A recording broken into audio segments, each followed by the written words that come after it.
রমজানুল মুবারাক আমলের মাস। দুনিয়ার লাইনেও লাভবান হয়ে গেল ব্যবসায়ীরা, চাকরিজীবীরা, আখিরাতের লাইনে কেন লাভবান হওয়া যাবে না? এখন থেকে তৈরি হয়ে যা, ইনশাআল্লাহ একটা রোজাও আমরা ভাঙব না। ভুলবো না, ভোলা যায় নাকি মাহে রমজানের স্মৃতি? ভুলবো না, ভোলা যায় নাকি মাহে রমজানের স্মৃতি? এ মাসের কত ফজিলত জানো কি মুসলিম জাতি? ভুলবো না, ভোলা যায় নাকি মাহে রমজানের স্মৃতি? আল্লাহর সেই পবিত্র কালাম মহাগ্রন্থ আল কোরআন, কি মহিমা এ মাসেই হয়েছে তারা আগমন। এক নেকে শতুর রহমান, দেন নফল ফরজ সমান। রহমত বরকত না জাতের মাস, জ্বালাও আমলের বাতি। ভুলবো না, ভোলা যায় নাকি মাহে রমজানের স্মৃতি? ভুলবো না, ভোলা যায় নাকি মাহে রমজানের স্মৃতি? এ মাসের কত ফজিলত জানো কি মুসলিম জাতি? ভুলবো না, ভোলা যায় নাকি মাহে রমজানের স্মৃতি? এ অনেক নিমুখ হারামেরা বলে ঘরে কি ভাতের টান আছে নাকি রোজা রাখবো কেন? এরকম গাদ্দার আছে না নাই? ভাতের টানের জন্য রোজা রাখে। ওরে রোজা রাখার নিয়ম তো প্রত্যেকটা ধর্মের মধ্যে আছে, সিস্টেম আলাদা। রোজার মূল কি? না খাওয়ার সাধনা। বিধর্মী যারা, হিন্দুদের মধ্যেও কিন্তু না খাওয়ার এই সাধনা আছে, ইহুদিদের মধ্যে আছে, খ্রিস্টানের মধ্যে আছে। প্রত্যেকটা ধর্মের কোন কোন ধর্মে না খাওয়ার সাধনা এমন আছে যে না খাইয়া থাকতে থাকতে যদি মরতে পারো তাহলে বিনা হিসাবে স্বর্গে যাওয়া। এমন ধর্মের মধ্যে আছে না খাওয়ার সাধনা। এরে আল্লাহর বান্দা, আমার মাওলা তো তোমারে না খাওয়ার সাধনা দেয় নাই। ভোর রাত্রে জনমের মতো খাবি, খাইতে খাইতে আজান পর্যন্ত ঠেকায় দেয়। আজান দিতে আছে এরপরও খায় না, এই জানালা দিয়ে দেখেন অন্ধকার, কোথায় আজান দেয় দেবে আরো 2 লোকমা মাইরে লই। কি খাওয়া যে খায়, এরপর খায় 1 কিলি পান, বিড়ি খোর খায় তাড়াতাড়ি একটা বিড়ি, ওদিক দিয়ে আবার ইফতারি। আরে খাও, খাইতে পারবে 1 গ্লাস আর 2-3 বুট মুড়ি, 2-3 মুঠ। ইফতারি সাজাইছে 5 জনের জন্য, প্লেটে গ্লাস গ্লাস। ও ইফতারির প্যান্ডেলে যায় মাথাটা গরম হয়ে গেছে, 10 প্লেট তো আমার একারই লাগবে, কি দিছি, মাথা গরম হয়ে গেছে। কিন্তু মাওলার কুদরত কেমন! আবার পেটের মধ্যে ক্ষুধাও তো, টান দিলে মানি আর বিসমিল্লাহ বলার রুশ থাকবে না। কিন্তু আল্লাহর কুদরত কি, শরবত 1 গ্লাস পান করার পরই পেটের ক্ষুধাটা শেষ হয়ে গেছে। দেখছেন নি আল্লাহর কুদরত? এখন আর পারে না, ওই তরমুজ এক দুই টুকরা রয়ে গেছে, নাও আর পারা যাবে না, অন্য ফল আপেল কলা বা শেষ। বানাইলো এত বেশি, এবার হইল অপচয়, ঠিক না? খানা বন্ধ করে নেয়, মনের মতো খা, মনের মতো আল্লাহ কইছে খাও। দুই চোরায় খাইতে খাইতে ওদিক দিয়ে নামাজ শেষ, ইমাম সাহেব নামাজ পড়ে দেয়, এখনো খায়। কেউ নামাজ করে না, আব্বাও নামাজ পড়ে না, আমরাও করি না। রোজা খানা, রোজাও রাহিনি, তারি ইফতারি খাও গেল কেন? আপনারা তো কইছেন কিয়ামতের দিন আল্লাহ খুব রাগ হবে, তো রাগ হয়ে যদি খাই বেঈমান রোজা রাখছো না, আল্লাহ সময় পাই নেই না, বাস কেন আব্বাও পড়ে না, আমিও করিনি। এরপরে যদি আল্লাহ বইলেই ফেলায় ইফতারিটা এটাও খাইতারও নাই, তখন বলবো না সব কি ফালান যায়, এটা মোটামুটি আলহামদুলিল্লাহ নামাজ বাদ দিয়ে খাইছি। আল্লাহ যদি উসিলায় ধাক্কা দিয়ে খাই, এটির সব জান্নাতে ঢুকাই দেবে।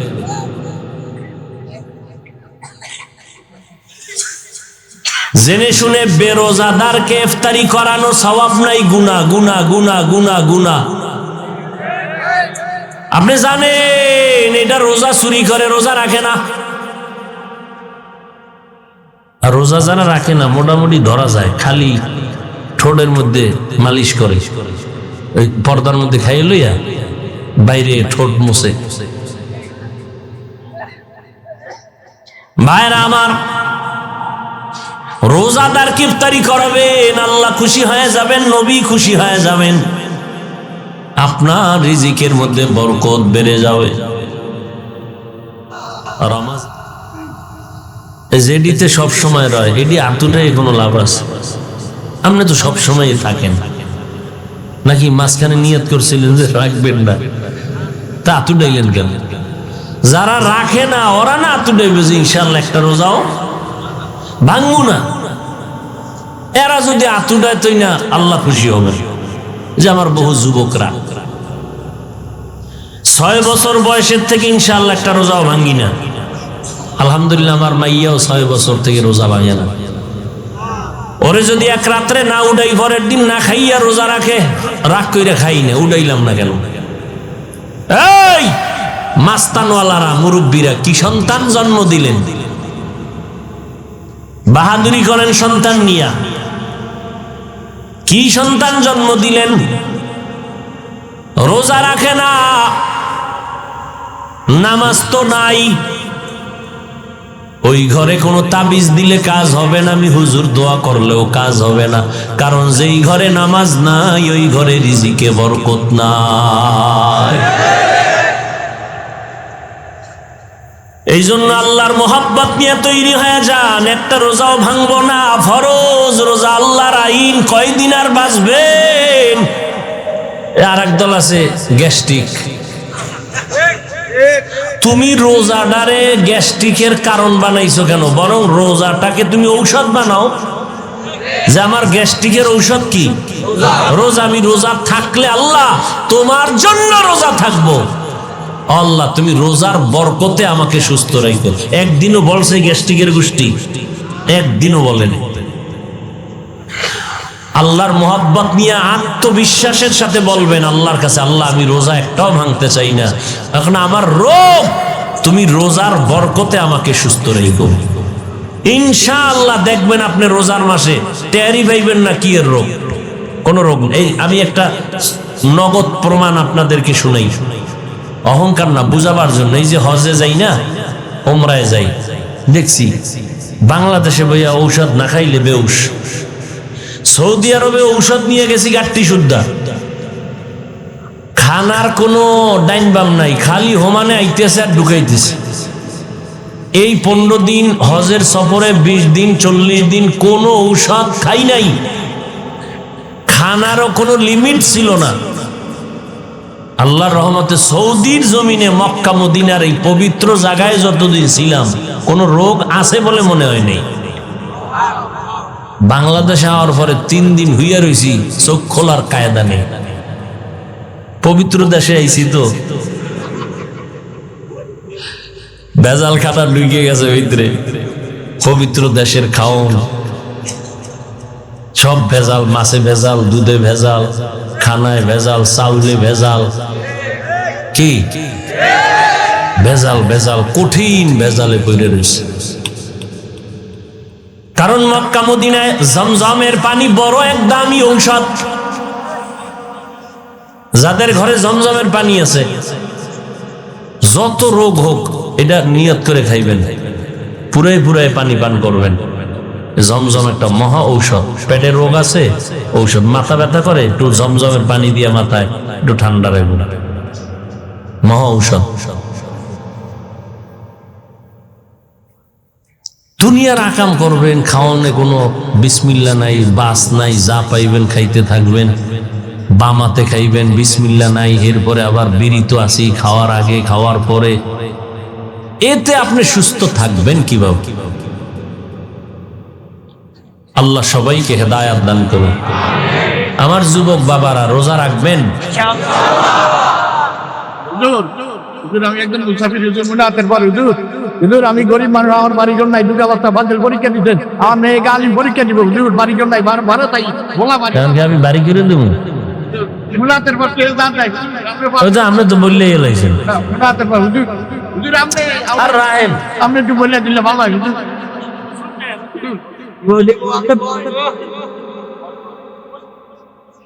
আমি বিচে যাই হুজুর, ঘরে পারে হুজুর। শীত আইলে পাগল খালি বাড়তেই থাকে। এক জায়গায় গেছি তো খানা খাইতে বইছি, মুরগির গোশত দেশ, কি গোশত, তো পাশে আরো হুজুরের আছে, তো এক হুজুর কয় এটা কি দেশি মুরগি না ফার্ম? আলহামদুলিল্লাহ। হুজুরে বারবার জিজ্ঞেস এটা দেশি না ফার্ম? হ্যাঁ, খালি আলহামদুলিল্লাহ। তা কি বুঝি আপনার আলহামদুলিল্লাহ দ্বারা কি বুঝলাম?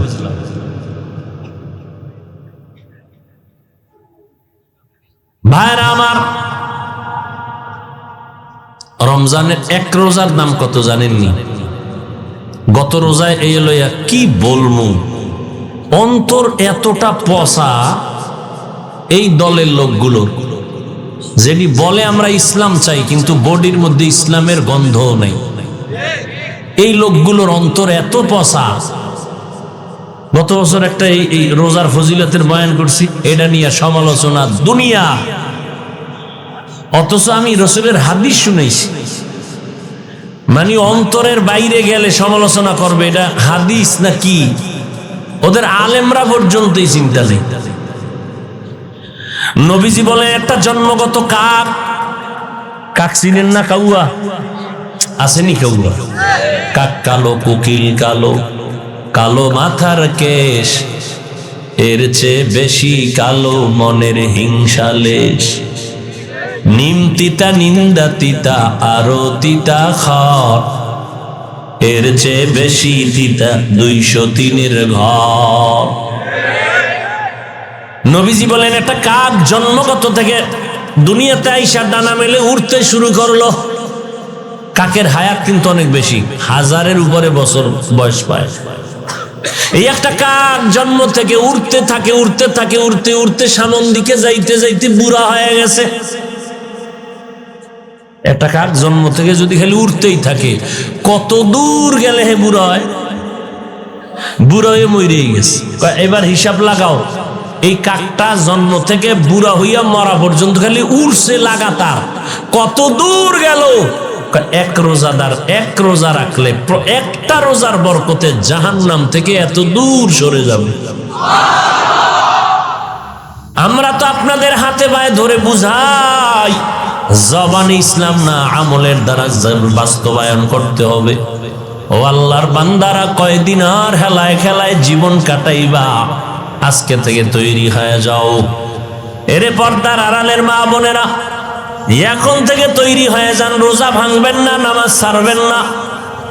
বৃদ্ধ বাবাজিরা আপনারাও তৈরি হয়ে যান, আর রোজা ভাঙবেন না, নামাজ ছাড়বেন না, নবীর তরিকা নিয়ে চলবেন। ও যুবক, তুমি স্কুলে পড়ো, কলেজে পড়ো, চাকরি করো, যা করো, নামাজ আর ছাড়বা না, রোজা ভাঙবা না। আল্লাহ পাকের কাছে খাঁটিভাবে তওবা করো। আল্লাহ আমাদের সবাইকে খাঁটি তওবা করিয়া বরকতের মাস, ইমানটারে মজবুত করে উলামায়ে আহলে হকের পরামর্শ নিয়া, মা বাবার দোয়া নিয়া, নবীজির সুন্নাত অনুযায়ী জীবনকে চালানোর তৌফিক আমাদের দান করেন, আমিন। নবী কি নিয়ে আসছেন? আল্লাহ কোরআনের ভিন্ন এক আয়াতে বলেন, লাকাদ কানা লাকুম ফি রাসূলিল্লাহি উসওয়াতুন হাসানাহ। ও দুনিয়ার মানুষ, আমার এমন একজন রসুল আমি পাঠাইছি যার মধ্যে তোমাদের জন্য রয়েছে উত্তম আদর্শ। কেমন উত্তম আদর্শ? কেমন এক জমিনের মধ্যে আমার নবীকে আল্লাহ পাঠাইছেন, যেই জমিনের মধ্যে মানুষগুলো চূড়ান্ত খারাপ, চরিত্রহীন, এতটাই খারাপ যে মানুষগুলো কন্যাদেরকে অপছন্দ করে, নারীদেরকে ভালো জানে না। জমিনের মধ্যে একটা দামি ঘর বাইতুল্লাহ, যেই ঘরের দিকে তাকায় থাকলে সওয়াব, যেই ঘরের আঙ্গিনায় 1 রাকাত নামাজ পড়বেন 1 লক্ষ রাকাতের সওয়াব। মক্কার মানুষগুলো এতটাই যে চরিত্রহীন, খারাপ, নারী আর পুরুষ একত্রিত হইয়া সে ঘরটার চারপার্শ্ব তাওয়াফ করে, তাও আবার উলঙ্গ। কতটা খারাপ ওই মক্কার মানুষ! জেনা বেবিচারে পুরা সমাজটা কুলুষিত। সেই জায়গায় এমন একজন ব্যক্তিকে পাঠাইলেন যার জিন্দেগি পুরাটাই পবিত্র। এমন জায়গায় পাঠাইছেন যেই মানুষগুলো পৃথিবীর মধ্যে নিকৃষ্ট, খারাপ। আল্লাহ মাফ করুন, বুঝাবার জন্য বলি, আপনাদের আশেপাশে বেশ্যাখানা, পতিতালয়, তো ওখানে কি হয়? একজনে খবর দিল ওখানে অপরাধ হচ্ছে, এই এলাকার বড় হুজুর আছে, তারা ওখানে যাবে না, স্বাভাবিক ছোটখাটো 2-1 জন পাঠাবে, এলাকার গণ্যমান্য, দিন সম্পর্কে কিছু বুঝে, যাও তো তোমরা আগে ওখানে যাও, কি হালাত দেখো। আর বড় হুজুরে যদি ওখানে যায় সবাই গালাগালি করবে, সমালোচনা করবে। বড় হুজুর সে ওখানে গেল কেন? ওখানে দিনের দাওয়াতের জন্য আর কি কেউ যেতে পারে না? উনি গেল কেন এত বড় হুজুর হইয়া?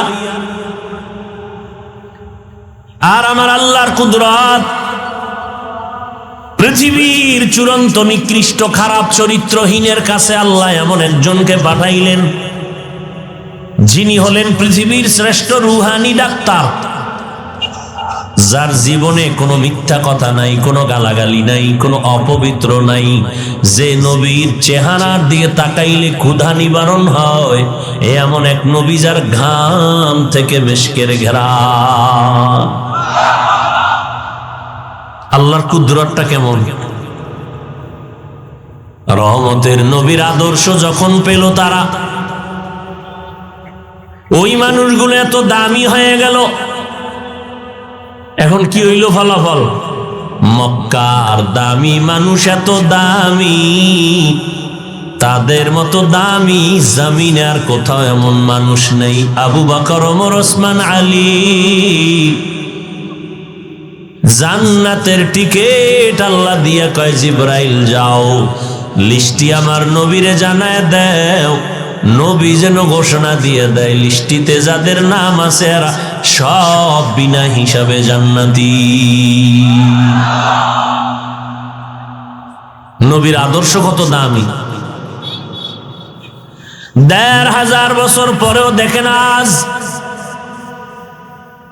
নবীর আদর্শ নিয়ে যারা আমরা চলার চেষ্টা করি, আমাদের কত সম্মান। এতগুলো মানুষ এই প্যান্ডেলে টাকা নাস্তা দিয়াও বসায় রাখা যাইতো না, গাড়ি দেওয়া লাগতো ফ্রি, বসার বিছানা দেওয়া লাগতো ভিআইপি, ফাঁকে ফাঁকে নাস্তা, আবার নিয়ন্ত্রণের জন্য কত পুলিশ কত র্যাব লাগতো। কিন্তু আমার নবীর আদর্শের এমন আকর্ষণ, কাউকে টাকা দিয়ে আনা হয় নাই, নাস্তারও খবর নাই, বসার বিছানাটাও নাই, উপরেও কোনো কাপড় নাই, কত ঠান্ডা। এরপরও আল্লাহর বান্দারা বসে গেছে। নিয়ন্ত্রণ করার জন্য কোনো পুলিশ লাগলো না, র্যাব লাগলো না। এরপরও ময়দানে কোনো আওয়াজ এমনি সম্ভব? পৃথিবীর শ্রেষ্ঠ নবীর শ্রেষ্ঠ আদর্শ মানার কারণেই সম্ভব। ইমামুল আউয়ালিন আল আখিরিন বাহরে সদকা রহমাতাল লিল আলামিন সাইয়্যিদুল কাউনাইন খাতমুল মুরসালিন আখির আমদ বুদে ফখরুল আউয়ালিন। আল্লাহ তাআলা এমন এক আদর্শের নবী পাঠাইলেন, ওই নবীর আদর্শ ১৫০০ বছর পরে আমরা মানার কারণে আমগো সম্মান। একটু হিসাব করে নগদ, গোপন কথা না, কোনো কিছুই না, ভয় না, বিবেক খাটায় বলেন ওই নবীর আদর্শ মানার কারণে আমগো সম্মান আছে না কমে গেছে?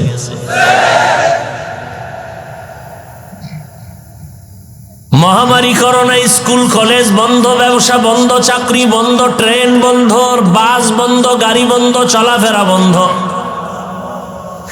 সব বন্ধ হয়ে গেল। মিল ফ্যাক্টরি গুলো বন্ধ।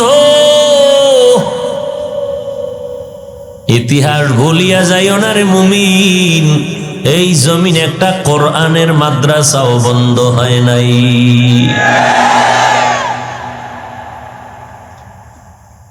বাবায় মরে গেছে করোনায়, ছেলেরা লোকের টাকা দিয়া লাশটারে রাস্তায় ফালাই দিয়া গেছে। বিলাইতে কুত্তায় খাইলো না কি জানাজা হলো, খবর আর নিল না।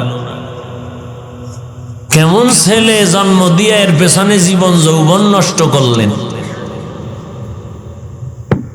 এরে আল্লাহর বান্দা,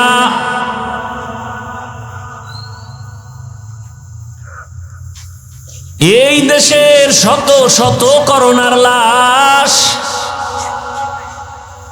আমার কলিজার টুপিওয়ালারা উলামায়ে কেরামরা কাঁধে নিলেন, গোসল করাইলেন, কাফন পরাইলেন, জানাজা পরাইলেন, দাফন করাইলেন। আল্লাহর শুকর, একজন হুজুরেও করোনায় মরে নাই। আর কেমনে মাওলায় দেখাইলে মাওলারে মানবা? এরে আল্লাহর বান্দারা, চারদিক থেকে আক্রমণ চলতেছে। ইহুদি বেঈমান বিধর্মীদের পক্ষ থেকে কোরআনের আওয়াজ বন্ধ করে দেও। তবে বেঈমানরা আইসা নিজেরা বলে না, টাকা দিয়া মুনাফিক মাঝখানে সাজায় দিছে, তোমরা চালাও, পেছনে টাকা দেবো আমরা। ঠিক নেই? এখন দেখবেন তাহলে বেঈমান বলে না তাবলীগ খারাপ, ওই আমগো জাতিবাই মুসলমানরাই বলে তাবলীগে গিয়া লাভ নাই। ওরা বলে না বলায়? বলায়। কওমি মাদ্রাসায় পড়ে লাভ নাই, দেওবন্দির কাছে গিয়া লাভ নাই, পীরের কাছে গিয়া লাভ নাই, পীরের কাছে গিয়েও লাভ নাই, মাদ্রাসায় গিয়েও লাভ নাই, তাবলীগে গিয়েও লাভ নাই।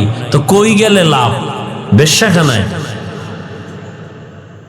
হ্যাঁ, কই যাবো আমরা? তাবলীগেও যাওয়া যাবে না, লাভ নাই। পীর সাহেবদের দরবারেও যাওয়া যাবে না, লাভ নাই। কওমি দেওবন্দীদের কাছেও যাওয়া যাবে না। তো যাবো কই? ঠিকানা দাও, কোথায় যাব?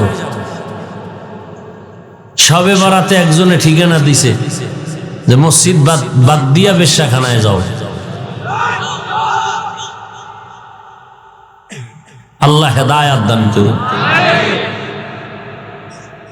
এরে আল্লাহর বান্দারা, তাবলীগওয়ালাদের কারণে এই দেশের কি পরিমাণ মানুষ গাঞ্জাখোর হইছে বলো? কি সত্য কথাটা বলতে কষ্ট হইতেছে? তাবলীগের কারণে কি পরিমাণ মানুষ বেনামাজি হয়েছে বলেন তো? হ্যাঁ, তাবলীগের কারণে কি পরিমাণ মানুষ বেপরদাওয়ালা হয়েছে একটু প্রমাণ নাই? আচ্ছা, চরমনাই, উজানি, বাহাদুরপুর, নানুপুর, যাদেরকে আমরা আহলে হক পীর বলি, বলেন তো এই চরমনাই, উজানি বা এই সমস্ত খাঁটি আল্লাহওয়ালা পীরদের মাধ্যমে বলেন তো কি পরিমাণ মানুষ ডাকাত হইছে, সুদখোর হইছে? আচ্ছা আসেন ৩ নাম্বার, কওমি দেওবন্দীদের কারণে এই দেশের আমার সন্তান মুরব্বী কি পরিমাণ চরিত্রহীন হইছে? হ্যাঁ, তো বিরোধিতা কেন? কি বিরোধিতা কেন? দেওবন্দীদের বিরুদ্ধে, তাবলীগের বিরুদ্ধে বিরোধিতা কেন? বুঝতে হবে তার কলবে রোগ আছে, তার অন্তরে কি আছে? রোগ আছে, চিকিৎসা করা দরকার। আফসোস, আমরা তো পাঁচকল্লি টুপি মাথায় দেই, একবারও তো ভিন্ন টুপিওয়ালার বিরুদ্ধে বলি নাই। আপনারা কেন পাঁচকল্লির বিরুদ্ধে বলেন? আমরা কওমি মাদ্রাসার সন্তান, কখনো আলিয়ার বিরুদ্ধে বলি না, স্কুল কলেজের বিরুদ্ধে বলি না। আপনারা কেন কওমির বিরুদ্ধে বলেন?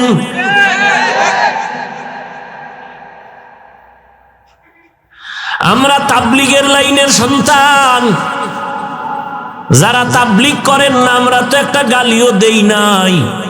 আপনি কেন তাবলীগের বিরুদ্ধে, তাবলীগ যে করেন না আমরা তো খারাপ বলি না, আপনি কেন তাবলীগের বিরুদ্ধে কথা বলেন? আমরা পীরের লাইনের সন্তান, আমরা আহলে হক পীর মাশায়েখদের মানি। যারা পীর মাশায়েখের লাইনে নাই আমরা তাদের গালি দেই না। আপনারা কেন পীরদের বিরুদ্ধে কথা বলেন? বলে ওলিয়া উলিয়া মানি না। বিষয়টা কি রে বাবা? আমরা রমাজানে 20 রাকাত তারাবি পড়ি, যারা 8 রাকাত পড়েন আমরা তো আপনাদের গালি দেই না, বিরুদ্ধে বলি না। আপনারা কেন 20 রাকাত ওয়ালাদের বিরুদ্ধে বলেন? সালাম দেন না, দিলেও নেন না। আমরা সূরা ফাতিহার শেষে আস্তে করে আমিন বলি, আপনারা যারা জোরে বলেন আমরা বিরোধিতা করলাম না, আপনি কেন আমাদের বিরুদ্ধে নামলেন? আমাদের বুঝতে বাকি নাই আপনার অন্তরের মধ্যে ঝামেলার বাসা বাঁধছে।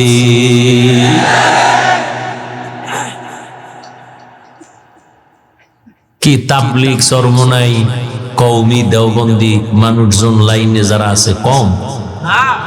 এটি বাসলে রাস্তায় নামলে উভয় আছে, একটা দুশ্মনেরও আছে। হাটহাজারী হুজুর একবার নামায় দেখাইছিলেন না, তো শুধু কওমিওয়ালারা নামছে, আমগো আলিয়া আছে না? কথা কন না কেন? আমরা চরমনাই, তাবলীগ, দেওবন্দি, আলিয়া শুদ্ধ যদি বাস লইয়া রাস্তায় নামি, এই ভণ্ড বাতেল গুলোকে সাইজ করতে কি 60 মিনিট লাগবে?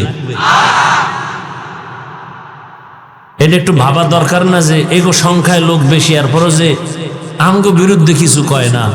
হ্যাঁ, আমরা ওইটার বিরুদ্ধে বলি যে আমগো ওই ময়দানকে ঘোলাটে করবেন। আপনি শবে বরাতের রাত্রে মসজিদে না থাইকা বেশ্যাখানায় থাকা ভালো যখন বলবেন, তখন তো আমাদের আপনারে কিছু বলার আমার দরকার নেই। তো আমাদের লাইনের মানুষগুলো যখন একটা বিভ্রান্তে পড়বে, তাদেরকে বুঝাবার জন্য তো কিছু বলতে হবে, সেইটা আমরা বলি। কোনদিন আমাদের কোন ওলামায়ে কেরাম ডাক্তার জাকির নায়েকের বিরুদ্ধে পর্যালোচনা করেছেন, কোন গালি দিয়েছেন কোনদিন? বরং যারা ডাক্তার জাকির নায়েকের পাগল, অন্ধ পাগল, হঠাৎ করে জাকির নায়েক সাহেব যখন মাযহাবের পক্ষে ভাষণ দিলেন ইংলিশে, যারা অন্ধভক্ত এরা উল্টা আবার বিরোধিতা শুরু করলো। এরা আবার কাছে বাঁকা হইয়া। আমরা তো কখনো ওইভাবে কোনো বাঁকা কথা বলি না, যেটা না বললেই না সেটা আমরা বলি, যাতে করে আমাদের লাইনের মানুষগুলো বিভ্রান্তে না পড়ে। যেমন একটু আগে বয়ানে বলে আসছি, যারা 8 রাকাত তারাবি পড়ে পড়ুক, আমরা 20 রাকাত পড়ব, কোন ঝগড়ায়।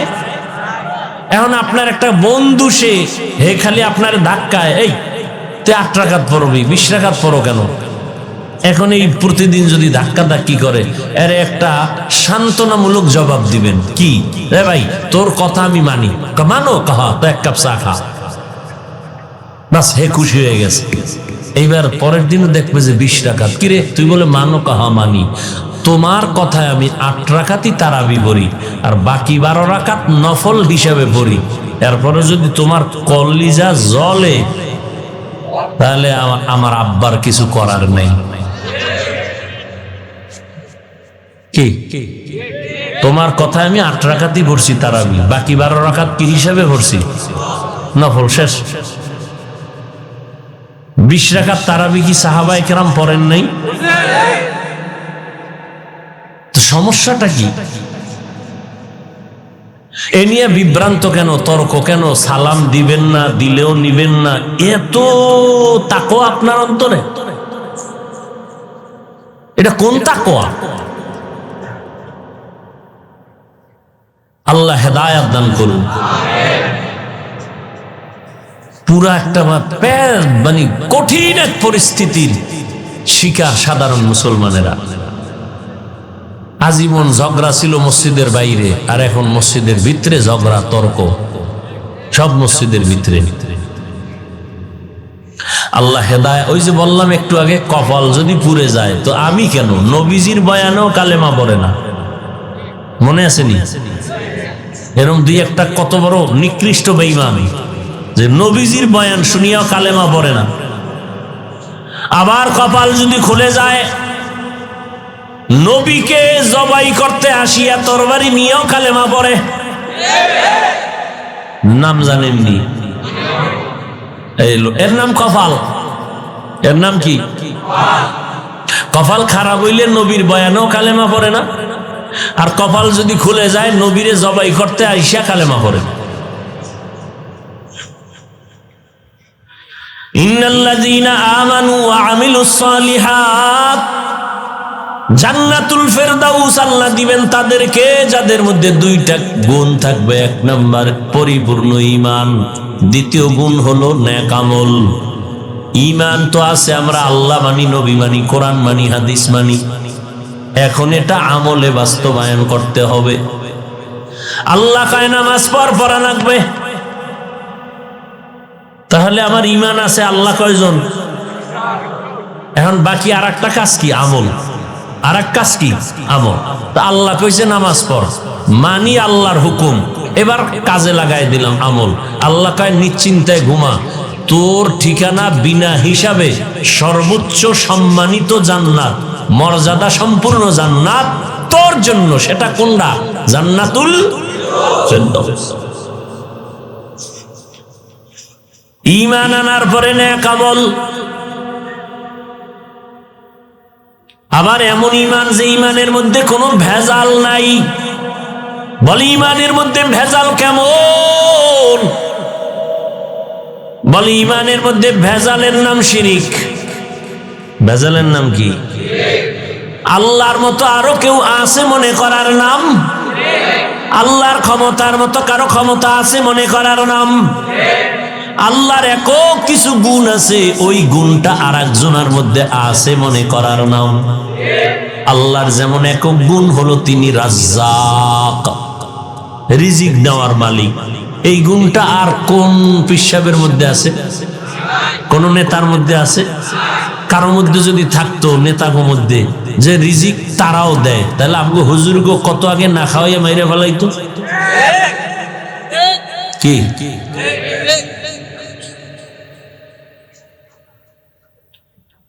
অথচ করোনার ভিতরে একজন হুজুরও কারো কাছে গিয়া বলে না টাকা দাও, মাইয়া বলা লইয়া না খাইয়া মরি, কিছু টাকা দাও, ভিক্ষা দাও, বলছে কোন হুজুর? অথচ তাদের বেতন মাত্র 5,000, 6,000, 10,000, 6 মাস বাকি। এরপর কোনো হাহুতাস নাই। ভোর রাতে আমার মালিকের সাথে কান্না করে, ও দয়ার মালিক, অল্প টাকাও যদি হয় তুমি বরকত বাড়ায় দিও। আমার ছেলে মেয়ের জন্য যেন কারো কাছে আমার লজ্জিত হতে না হয়। ও আল্লাহ, তুমি অল্পের মধ্যে বরকত বাড়ায় দিও। আজকে আপনি মাসে মাসে লাখ লাখ টাকা কামাই করি, আপনার মাথা ঠিক নাই, শান্তি নাই, চেহারার মধ্যে আপনার আলো নাই, স্ত্রীর সাথে কথা ঠিক মতো বলেন না, সালাম নাই, কালাম নাই। আর দেখেন অল্প টাকা বেতন পাইয়াও কোনো হুজুর না খায়া টেনশন করে না, মুসল্লিদের সাথে খারাপ বলে না, কমিটির সাথে খারাপ আচরণ করে না। আপনার লক্ষ লক্ষ টাকা ইনকাম, ঘরের মধ্যে খাওয়ার সদস্য কম, আর হুজুরের ঘরে সদস্য কি কি তা আপনার ঘরে কম কেন? কই যে আমরা ট্যাবলেট খাইছি, বাহিরের ছেলে হোক মেয়ে হোক দুটোর বেশি নয়, একটা হলে ভালো হয়, না হইলে আরো ভালো। আর আমাদের স্লোগান কি? নবী বলছেন ওই বাড়ির মাইয়া বিয়া করবি যেই ঘরে যেই বংশে সন্তান বেশি হয়, ওই ওই ঘরের ওই বংশের মেয়ে বিয়ে করো। কিয়ামতের ময়দানে আমি নবী যেন গর্ব করতে পারি, অন্য নবীদের তুলনায় আমি মুহাম্মদের উম্মত বেশি।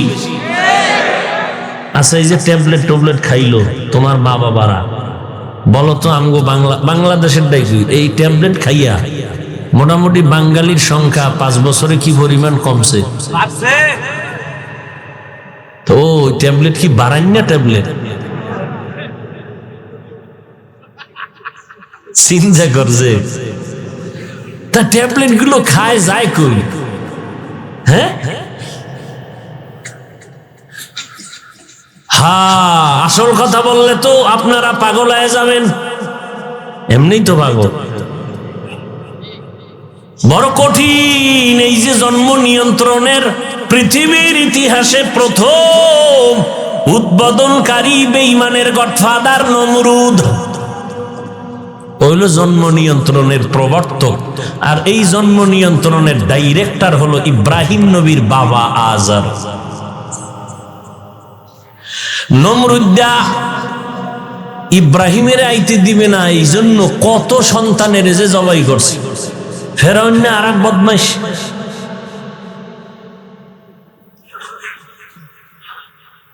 এরে আল্লাহর। আচ্ছা, এরা এই স্লোগান দেখেন, এত কিছু বানাইছে এই সিস্টেম বেঈমানের। এই যে এই সন্তান কমানোর এই সিস্টেমটা চালু করছে কারা? বিধর্মীরা। কিন্তু এক বেঈমানের বাচ্চাগুলো এই ট্যাবলেট খায় না, কেউ খায় না। এটি ওগো উদ্দেশ্য হলো মুসলমান কমানো। অথচ বেঈমানদের ইতিহাস, রবীন্দ্রনাথের ইতিহাস জানো এই যুবকেরা?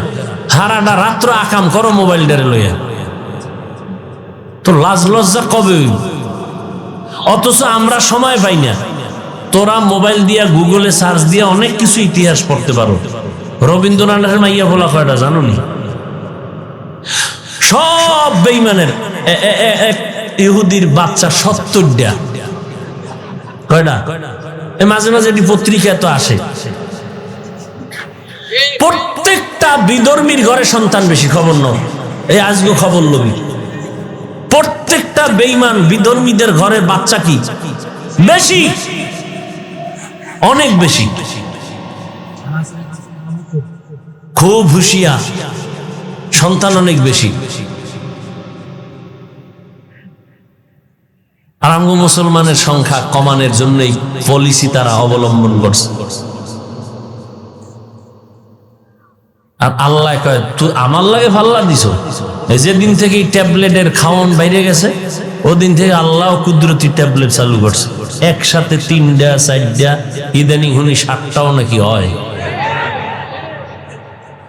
আল্লাহর সাথে পাল্লা দিয়ে পারবে বদমাশ কে? পারবে কেউ?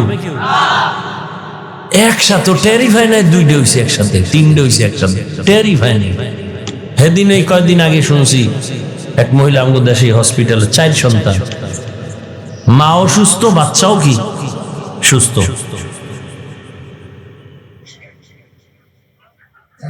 ভাইরা আমার,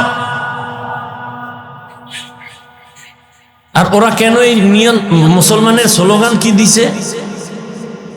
মানুষ কমাও, মানুষ কমাও, বাড়লে থাকবে কই, খাবে কি? সন্তান কমাও। আচ্ছা, যে কয় কমাও, তা তুই ওই লিখা, তুই তো কমার দরকার ছিল, তুই মর, তুই তাড়াতাড়ি মর। যারা কয় সন্তান কমাও মানে কি, আমি বাদে সব কমাও, তো তুই আগে মরিও, কাজে আমিও মরলাম, তোমরাও মরো। কত বড় বদমাইশ, কত বড় ইসলামের দুশ্মন। আচ্ছা, মুরব্বীরা এবার বলেন, যুবকরা বলতে পারবে না, মুরব্বীরা এলাকার আছেন না দুই একজন, ঘুমাইতেছেন নি? আচ্ছা, 50 বছর আগে 1 কাঠা জমিন, বুঝেননি? 1 কাঠা জমিনে যেই পরিমাণ ধান হইতো 50 বছর আগে, এখন কি কম না বেশি? বাড়াইছে কি আপনার আব্বায়?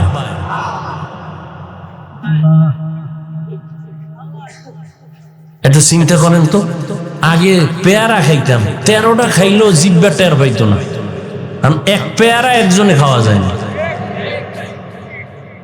আপনার আব্বাই বানাইছে না? এই যে হেলিকপ্টারে উপরে যাও উড়ি, বা এই যে বিমান আইলাম সেদিন পরশু, পুরা বাংলাদেশটা খালি, উপর দিয়ে নজর করলে পুরা দেশ খালি। আরো কত কোটি মানুষ হইলে থাকার জায়গার অভাব নাই, বহু জায়গা ভরে রয়েছে, দুনিয়ার জায়গা। এরপর আল্লাহ কয়, তোর যদি আরো সমস্যা, আমি পদ্মাটারে চর বানাই দিব। যমুনা তো চর হয়ে গেছে। আচ্ছা, আমগো বঙ্গোপসাগর আছে না, এদিকে কক্সবাজার, ওদিকে আমগো কুয়াকাটা, চর পড়তেছে হোমানে। আমি একদিন বলছি আমার দেশের কিছু মুরব্বীদেরকে, আমার দিল বলে যে কুয়াকাটার পরে এই পরিমাণ চর হবে যে পটুয়াখালী জেলা, বরিশাল বিভাগ, ওই 1 বিভাগের জায়গা আরো সাগরের মধ্যে, এর কোনো কুল কিনারা নাই। এটার যে কোথায় সীমানা, কোনো সীমানা নাই, আজও পর্যন্ত কেউ বের করতে পারেনি। যাইতেই থাকে, যাইতেই থাকে, সীমানা কেউ পারে না বের করবে। এই রিজিকের মালিক হলেন আল্লাহ। এই জন্য মানুষ বাড়ছে, আল্লাহ রিজিকও বাড়ায় দিছেন, ঠিক না? এ বিষয়ে আমার আলাদা বয়ান আছে। দেখেন, আমাদের বাংলাদেশে সংখ্যা হিসাবে জায়গা কম, সৌদি আরবে 50টা বাংলাদেশ ঢুকায় রাখা যাইব, সেখানে মানুষ কম। আল্লাহ এগুলো ব্যালেন্স করে রাখছেন। তো তুমি এটি কেমনে বুঝবা? তোমার এই মেমোরির জিবি আছে নি? তোমার তো জিবি হ্যাং হয়ে রয়েছে। বাংলাদেশের মানুষ সৌদি আরবে কাজ করতেছে, আল্লাহ সিস্টেম বানায় রাখছে, এভাবেই দুনিয়া চলবে। আর বাঙালি সৌদি যাইয়া ওদের এমন চালাক বানাইছে, বয়ে বয়ে বাঙালি কান্দে যে বুদ্ধিটা কিনলে গিয়ে এরম দিলাম। সৌদি আরো বড় চালাক হয়ে গেছে, বাঙালি কষ্ট পায়। আল্লাহ আল্লাহ জান্নাতুল ফেরদাউস দেবেন। 2 গুণ অর্জন করো। 1 নাম্বার গুণ হলো পরিশুদ্ধ ঈমান, যে ঈমানের মধ্যে শিরিকের গন্ধ নাই। রাজ্জাক আল্লাহর একটা একক গুণ, এই গুণটা কারো মধ্যে যদি আছে, কেউ মনে করে, মনে করার নাম শিরিক। যারা মনে করবে তাদের নাম, এই 5 মিনিট বন মোনাজাত দিয়ে দেবো, এই বেটা উডো খাব, একসাথে বাড়ি যাই। ভাইরা আমার, পরিশুদ্ধ ঈমান, শিরিক যুক্ত ঈমান হলে জান্নাত হারাম। ওয়া মান ইউশরিক বিল্লাহ ফাকাদ হারামাল্লাহু আলাইহিল জান্নাহ। যারা শিরিকের গুনায় লিপ্ত হবে, আল্লাহ বলেন তার জন্য জান্নাত হারাম। দ্বিতীয়, নেক আমল করিও। ওই আমল, যে আমলের মধ্যে নিজের পক্ষ থেকে বানানো কিছু নাই, সব হবে মদিনার লাইনে, বেদাত মুক্ত আমল। নতুন কিছু সংযোজন করা যাবে না, বিয়োজন করা যাবে না। নবী যেভাবে শিখায় গেছেন ওইভাবে করতে হবে। ধর্মের কাজ নবীর তরিকায় করবে, মন গড়া করার নাম বেদাত। ইসলাম ধর্মের কোন কাজ নবীর তরিকায় করার নাম সুন্নাত, মন গড়া করার নাম বেদাত। বেদাতিরা জাহান্নামী। ও যুবক, মদিনার নবী কত মজা করে তোমাদের গুণগান গাইছে জানো নি রে বাবা? মদিনার নবী বলেন, উম্মত, আমি মুহাম্মাদের বুড়া যারা ওরা বিরোধিতা করছে বেশি, যুবকেরা আমার উপকার করেছে বেশি। ও যুবক বাবারা, ঈমানটারে মজবুত করো, নেক আমল করো, চাকরি করো, ব্যবসা করো, বাধা নাই। আল্লাহর আযাবের ভয় অন্তরে জমা করে আমল চালু করে দাও। তুমিও পানি পান করো, আমিও পানি পান করি, ব্যবধান তুমি বাম হাতে আমি ডান হাতে। তুমি এক টানে 1 বোতল পানি পান করলা, আমি এক টানে পান করি নাই, ওই 1 বোতল পানি আমি 3 বারে পান করেছি। তুমি দাঁড়ায় পান করেছো, আমি বসে পান করেছি। কারণ কি? তুমি হইলা নফসের গোলাম, আর আমি মদিনাওয়ালার মহব্বতে আল্লাহর গোলাম হইয়া এই অনুসরণ করছি। তোমার মধ্যে যে নফস আছে সেটা আমার মধ্যে আছে। তোমার মনে চায় গুনার দিয়ে আগাইতে, ওই আকর্ষণের চুম্বকটা আমার মধ্যেও আছে, কিন্তু ওটারে আমি কন্ট্রোল কইরা কইছে, এই নফস মন মতো চলতে তোরে দিব না। আমি পানি পান করলে একা একাও বাম হাতে করতে পারি, কিন্তু না, 5 বছরের সন্তানটা পর্যন্ত ঘরের মধ্যে ডান হাত ছাড়া পানি পান করে না। দেখে বাবায় মায়ে কেমনে করে। অজু কইরা নামাজে দাঁড়াবো, বাচ্চাটা দৌড়ে গিয়া জায়নামাজ বিছায় দেয়, বলতে হয় না জায়নামাজ দাও। রমজান মাস আসতেছে, আমলের মাস। একটা নফল ফরজের সমতুল্য বরকত পাইবারে বাবা, এই বরকতের মাস নিজের আমলের পুঁজি অর্জন করো। পুঁজি অর্জন করার মাস। অন্য নবীর উম্মতেরা 1000 মাস লাগাতার ইবাদত করে যা পাইতো, আমার আল্লাহ আমার নবীর বরকতে এই উম্মতের তা 1 রাতেই দিয়া দিবে। ওই রাতটার নাম কি? হ্যাঁ, কত বরকতের মাস রমজানুল মুবারক, তাকওয়া অর্জন করার মাস। না খাইয়া প্র্যাকটিস করো যে তুমি তো মাত্র রোজা রইয়া একটা দিন না খায়া থাকছো। আর আমার দেশের যেই গরিব 12 মাস না খাইয়া খাইয়া কষ্ট করে, ওদের কষ্টটা কেমন বুঝনি? রোজা রইয়া একটু অনুভব কইরা গরিবের হক আদায় কর। গরিবের উপরে 12 মাস জুলুম করছো, আর জুলুম করিস না। রোজা রাইখা একটু অনুভব কর ওদের কষ্ট কত কঠিন। মায়ার নবী আমার, এই জন্যই তো আল্লাহর কাছে দোয়া করেছেন, আল্লাহ হালাতে আমারে বাঁচাইয়া রাখিও,